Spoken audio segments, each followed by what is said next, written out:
Hey guys, welcome to another episode of the Chef Podcast. I'm joined by Mo and Rasim. Razine is not going to be with us this week. How are you keeping? Too bad. I had a bit of a shocker of a game week, to be honest. Well, I think me and you both had shock. Well, actually, all of us had shockers, surprisingly. Now looking at it, I feel like it was my first red arrow in weeks, and I can't believe that you it got a came at red a very arrow. unfortunate time. Yeah, that's crazy because I thought the fact that you had Foden, I didn't actually even look at my team after the United game because I was just bummed out that Fernandez got all the points and I own Mm. Mbeumo. But like in the end, because I had Fleming coming off the bench, I had a lot of players that didn't play, including Salah, and then Potts came on for like a 0 pointer. I was very Oh, disappointed. yes. Actually, I just closed the app. I didn't bother checking anything else until today. I was so frustrated. And I think we're even at that part of the season where, because like I've taken the risk with my wildcard, has not paid off with the Salah move. I've just been Yes. like, a bit demotivated. They had to save a lot of seasons, I think. Yeah. I've already used two transfers and I'm planning to use another two. So I'm planning to use four from the get-go. Probably not wise, Yeah. but I have a lot No, to no, fix. I think it's wise with Salah in your team because you have Yeah. to get rid. So I've already gotten rid of Salah, mainly because he's not playing and he's a Yes. big minute's risk. I actually do think he will play, but we can talk about Liverpool a little bit later on. So I've taken out Salah. I've actually also taken out Mbeumo, and I brought in Fernandez straight away. I think United's fixtures are decent, and for Yes, the they're not long, long bad. term, when Mbeumo goes to AFCON, I said I'd rather just bite the bullet now. So I've made those two transfers. I have a few issues in my defense because Deluxe is ruled out and he hasn't played the last two games, Yes. which is West Ham and Wolves. Ideally really Oh, easy game weeks. So I'm a bit disappointed with that move as well. And I got Timber flagged. I'm not too sure what'll happen. I kind of have a feeling he will play, but if he I think so doesn't, too. that's Arsenal against I, Wolves. That's a big one I think to they're going. miss. I think he'll definitely play. To be honest. Hmm. So I'm looking at also taking out Van Dijk because Liverpool have been so bad defensively. And I just have no faith in their defense. But Although it's he's not an not urgent he's not transfer. an It's urgent not an transfer, urgent transfer. not an urgent transfer. How's your team looking? Any panic moves? I haven't made any transfers yet, so there were a few Mm. moves that I wanted to make early in the week. So Bruno going up, I missed that one, so I just sat quietly. Then Anderson, his price went up. Um, I missed a few transfers. I'm very likely doing at least two this week.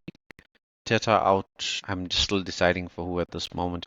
My options there at the moment are Dominic Calvert-Lewin and Fleming. I actually wanted to go to someone much cheaper, but I need a playing centre forward for my bench pool, which will happen in the next 3 weeks. And then the other move is likely Enzo to Bruno Fernandes. So I'll have the funds to do that. And I'm trying to save some money just for a Malik Thiaw to an Arsenal defender, hopefully Saliba, once he's fit again. But I probably won't do that Yeah. this week. So Will you look at any other Arsenal defenders? PA Okay, Hincapié Nketiah. is the one I've considered, but Mm.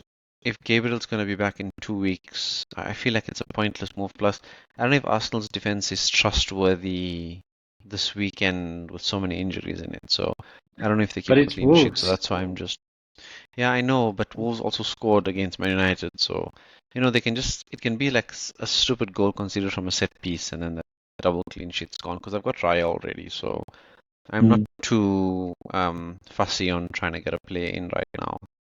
I think from a defensive point of view, well, I think Nketiah can be a good Arsenal player. Like if I'm looking to downgrade Van Dijk, I'm considering him because if Timber doesn't play, then at least I'll have one Arsenal defender. I don't Yeah, have any other Arsenal assets in my team.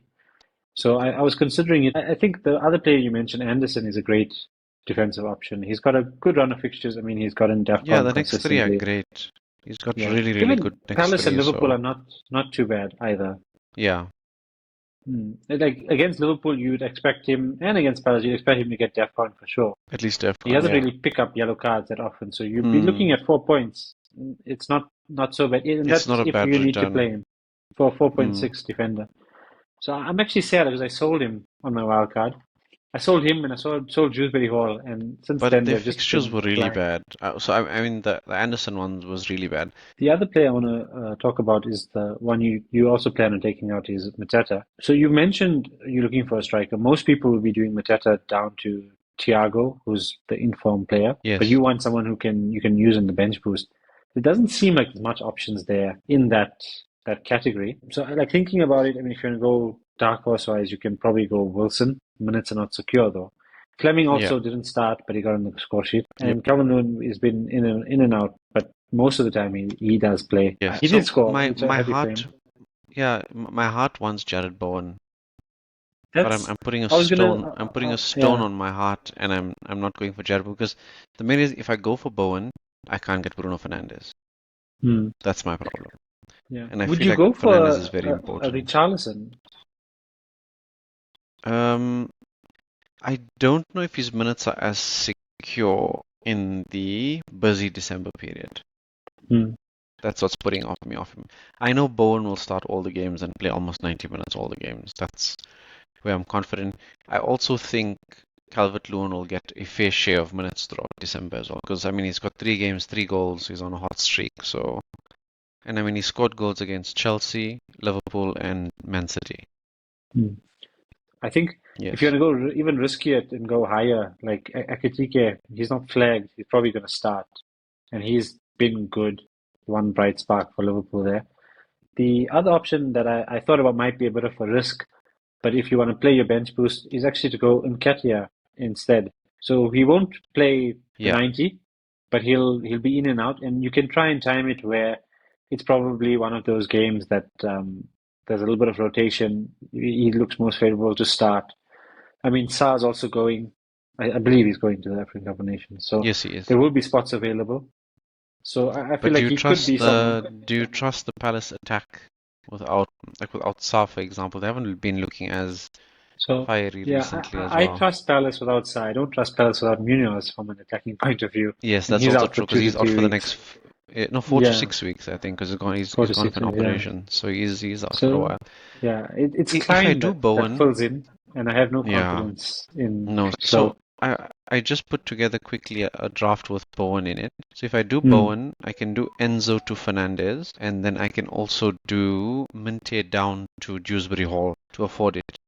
My only problem is that if Arsenal do get going, I have to sacrifice Virgil van Dijk to get an Arsenal defender into my team, which I I'm don't not think that's too so keen. bad. I want to also talk about Liverpool. I know we always talk about Liverpool, but their dynamic for the next coming weeks is a bit odd in the sense that Gakpo is out injured. Salah is on the fence. I do think he might start this game, And he's but going to AFCON anyway after this week, so anyway, yeah, his relevance becomes not there at the moment. So yeah. But Conor Bradley's out suspended, I believe. mm, They have injuries with. I think they flagged Isak and Chiesa as well. yes, So they got a few. So obviously Frimpong is out long term. Endo is also flagged. So it's a few injuries here and there.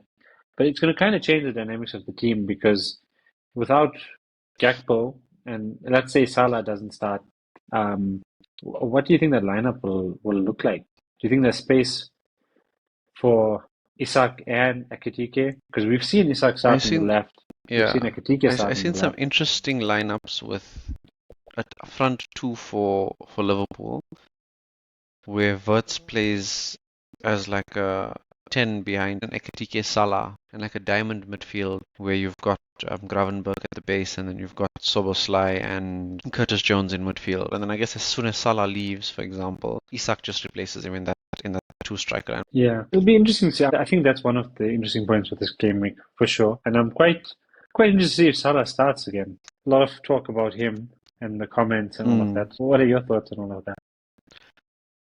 I felt sorry for him, but I realized you can't really badmouth the club and the manager Yeah, in one go, right? Especially publicly. I mean, unless you've had your words internally, and you didn't get your way, I understand coming out publicly, but I mean, there's got to be a level of respect and professionalism which I don't think is upheld. So, I mean, I the agree. The fans, you can see that comments. I think the only guys that are supporting him are the guys that are against Slot, not necessarily Yeah, agreeing with, because I mean, the club has taken the stance to support Slot, right? Which I think is the right thing to do, because I mean, it always goes back to no player is bigger than the club. So, I think those things have to be dealt with internally. I don't think we can come out and publicly, because I mean, if he gets shipped off to Saudi in January, I mean, I wouldn't be surprised.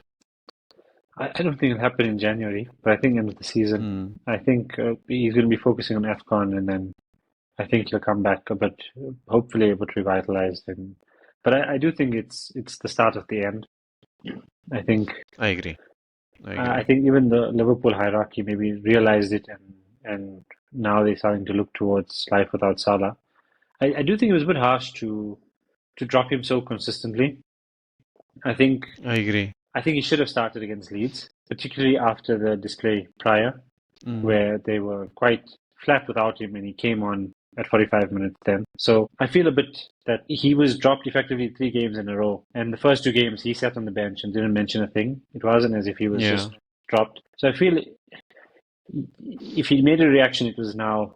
Like he probably deserved to be in the team. Makes you think a little bit as well, is that the dropping also felt very sudden and also not bringing him off the bench as an Because I mean, if you really want one of your players that's not finding form to find some form, in the Hmm. games that you're winning, you bring them on to try and, impact the game at some Yeah, point. But he never came on at all in a couple of those games. So I yeah, suspect maybe things happened in the background. Slot was unhappy with this guy's behavior and then benched him and then tried to prove a point to him. And then Salah came out now publicly with some of these statements. So as much as it's been a very anti-Salah agenda, I suspect there's things that happen in the background that, I mean, 'cause you'll never know the true side of the story, to be hmm, honest. So I think there's more to it than just the words that came out now. I suspect there's probably things that's happened in the background, and he's come out now after being frustrated with not getting his way, I guess, offline. And it's weird. It's not good for the club, but I mean, they started churning out results without him, right? So it actually yeah, just paints a worse picture of him, to be honest, which is sad. yeah. And he's been such a great servant to the club. It is a bit Mm, harsh the way it has happened. So I think that's a bit disappointing. And like I do like Salah, and I do wish he plays a bit more often than, particularly in the yeah, last few games. I love to see Salah in the Champions League. Like it wasn't as fun to watch without him. I'll be honest. I Just he agree. brings a No, little I, bit I have my own more conspiracy excitement. theories in the background as to why he's been shunned, but I keep those conspiracy theories to myself. Yeah. What are the conspiracies? Come on, you can share. He I love a sends, conspiracy. so I mean, he's been vocal on like Palestine and stuff also previously, and I Hmm. always feel like players that have been vocal have always found ways to struggle at the clubs. I mean, so one of the guys also said for Son Heung-min, it's very weird that he was shipped out so randomly after appearing in those UNICEF videos, with Yeah. kids and supporting the children. Salah made comments on Twitter saying who killed the kids on certain posts that were made around Hmm. the Gaza bombings and the like. So I don't know. And these agendas from the media always come against players that do certain things. So I always wonder if those kind of things have a role to play in negative media that players do get. Yeah. It's a bit sad. I think it's a bit of a far conspiracy. I mean, uh, I think It it's a is. bit. I do think so It's a too. lot of things But that you have to consider. But I do think that Salah knows how to play the media a bit. Even though he said this, I think he yes, knows what especially he's after the doing. contract saga. Yeah. And Especially after the contract saga, he 100% knows. even with Palestine, he has been vocal, but he's actually never said Palestine if you watch what he Fair, says. fair, He fair. he You're he right. he normally keeps it very diplomatic. Stop killing children, Yes. you know, and he shows support, but in a way that is very diplomatic. Because I think he Yeah. also like you can see how dedicated he is to the game and how much he loves his career, his job, and Yeah. he knows he needs to stand up and say things, but he doesn't want to ruffle feathers. So I just I like Salah.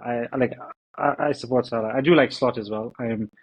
I'm both Slot and Salah in. No, So if you slot in, you need to question certain things, man. It's very I clear with slot that hmm, so the thing with him is he won the league with that team, and as much as people can say it was a Klopp team, etc., etc., he got the team to win. I mean, hmm, whether he got players from if Gravenberch, Alisson, Salah, and Van Dijk had spectacular seasons, and there were obviously other players that also had really good seasons around them. He still got them to play in that way, and then they won the league. But I think the way he's playing now is it's just not it's really not working. So I agree he deserves credit and I guess some time as well because he's earned it. I can't see him in the long term being successful because it feels like his identity is not clear in in Yeah. how he wants the team to play. And Let's try and look at some of the fixtures coming up.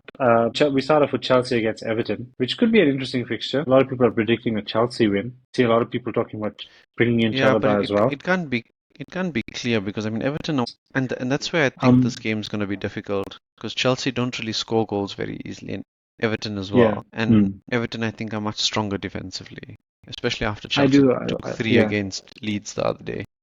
Yeah. Chelsea are a bit wobbly for sure. Even I think they lost in the Champions League now as well. Yes, no, they've been on and off form-wise, to be honest. Mm. Burnley against Fulham was an interesting one as well. Like I'm looking at Harry Wilson. I've always been looking at Harry Wilson, but Anderson stands out because Burnley don't He's look been a great. popular pick. Mm. Yeah, he's been a pop. So surprisingly, I've actually considered Raul Jimenez also in the Yeah, striker it'd be position, but I'm like minutes Fulham are wise just is so bad. Fulham are yeah, just really Fulham. bad going forward. So I don't want to. I mean, they did Marco score what, Silva, 4 against City, but yeah, it was messy. Marco Silva has said that they will manage Jimenez's minutes throughout. Yeah, So it is a bit of a risk. it's not Um, trustable.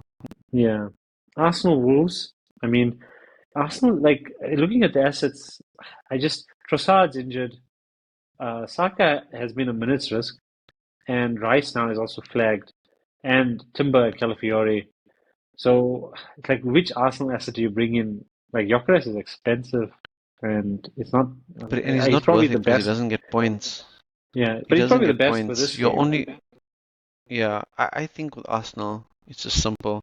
Declan Rice, you just hope that he recovers from his illness and he plays. And I you got agree with Declan you. It's Rice and probably two my Arsenal favorite. defenders for the season. I don't Mm. think there's anyone else that's worth bringing. Even Saka, for the price versus the points that he gives you, I think you're just wasting time with him. I'm like frustrated owning him. I mean, he has the odd return here and there, but I feel like for the price that he gives, he needs to give me so much more. And next game is Palace against City. Are you going to captain Haaland this week? That's the question. I actually, as much as I just spoke Saka down so much, I'm probably going to captain Saka, I think.